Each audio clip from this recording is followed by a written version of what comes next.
मैं एक ऐसा लड़का था जो हर रोज स्कूल जाने के लिए पागल रहता था। इसलिए नहीं क्योंकि मैं पढ़ाई में बहुत अच्छा था, बल्कि इसलिए क्योंकि मैं अभी अभी अपने पहले प्यार के दर से उभर रहा था और मुझ में अकेले रहने की ताकत नहीं बची थी। क्योंकि जब भी मैं अकेले में होता तो मुझे वो प्यार और उस प्यार में मिला दर्द ही याद आता था। यही कारण था कि मैं अपने आप से भी नहीं मिलना चाहता था। मैं हर रोज क्लासेस जाने वाला लड़का ना जाने क्यों उस दिन क्लास करने गया ही नहीं। बस दिल ने कहा यार आज नहीं जाते हैं, और मैंने दिल की बात सुन ली। लेकिन अगले ही दिन जैसे ही मैं वहां पहुंचा, मेरे दोस्तों ने बताया यार जब कल तू नहीं आया था तुम्हारे क्लास में बहुत खूबसूरत लड़की आई थी। शायद उसने नया दाखिला लिया था। और यकीन मानिए पूरे क्लास से उसकी खूबसूरती की तारीफ सुनकर ना जाने क्यों मुझे भी उसे देखने का मन किया, और मैं भी औरों की तरह क्लास के दरवाजे पर नजर गड़ा के बैठ गया। लगभग 1 घंटे के इंतजार के बाद वो अपने फ्रेंड के साथ आई और बड़े प्यार से बोली, मैम मे आई कम इन। ऐसा सुनते ही मानो उन सब लड़कों में से जो उसके इंतजार में पलके बिछाए बैठे थे एक एनर्जी निकली हो। और मेरा दिल तो तब मिल्खा सिंह बन गया जब वो आगे की 2 बेंच छोड़कर मेरे बगल में आकर बैठ गई। उस दिन मैंने पढ़ाई में भले ही कुछ ना सीखा हो, लेकिन लड़कियों को देखकर बाल और शर्ट को ठीक करना तो लगभग सीख ही गया था। अब मैं हर वक्त बस उससे बात करने की कोशिश में लगा रहता था। लेकिन वो तो आपने सुना ही होगा कि इश्क ने गालिब निकम्मा बना दिया, इश्क ने गालिब निकम्मा बना दिया, वरना हम भी आदमी थे काम के। बस अब उससे न तो कुछ बात हो पाती और न ही उसके सामने जाने पर मेरी आवाज़ निकलती।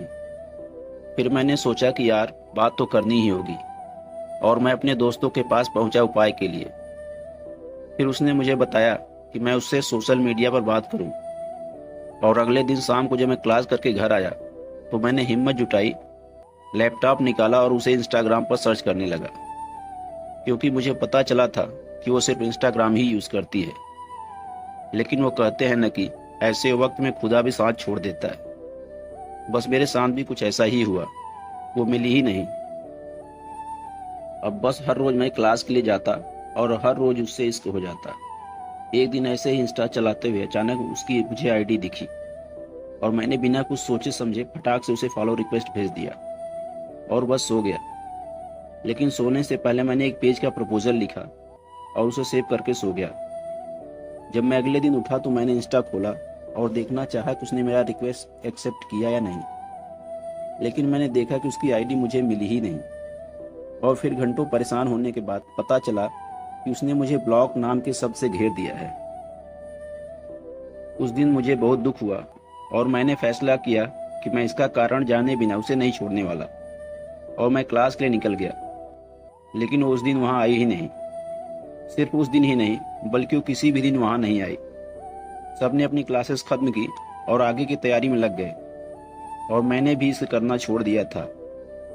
लेकिन बस उसे इतना बताना चाहता था कि मैं उससे कितना प्यार करता हूँ। और एक दिन अचानक उसका मैसेज आया, हेलो कैसे हो।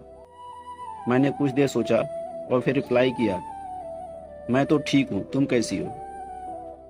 उसने कहा मैं ठीक हूँ, और मैंने झट से उस मैसेज को कॉपी किया जो उस दिन उसके ब्लॉक करने के पहले मैंने लिखा था, और उसे भेजने के बाद मैंने बिना रुके उसे ब्लॉक कर दिया।